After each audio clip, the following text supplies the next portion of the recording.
Startups move fast, but speed without direction is just chaos. Are you building what your customers actually want or just building? Agile isn't just for large companies, it's your startup's secret weapon.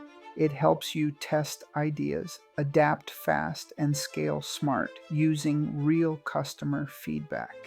Lean Startup gives you the mindset, Agile gives you the method. Together, they fuel smart experiments that lead to real growth. Build fast, measure what matters, learn continuously. So, how do you actually use Agile in a startup? Start with what fits your flow. Kanban if you need flexibility, Scrum if you want rhythm, use 2 week sprints, run lean experiments, get real feedback, and reflect often.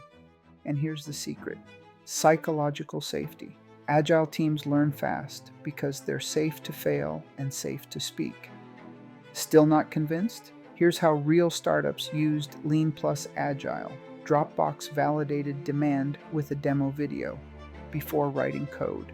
Buffer tested pricing before building features. Zappos? They started by buying shoes locally, then shipping them to test demand.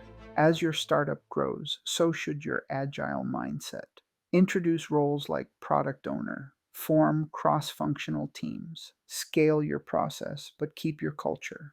Agile isn't a tool, it's a way of thinking. For startups, it's the bridge between idea and impact. It keeps you lean, focused, and ready to scale. Want to bring Agile to your startup? Book a discovery session with Agile Agilist today. And don't forget, like, comment, and subscribe for more lean startup strategies.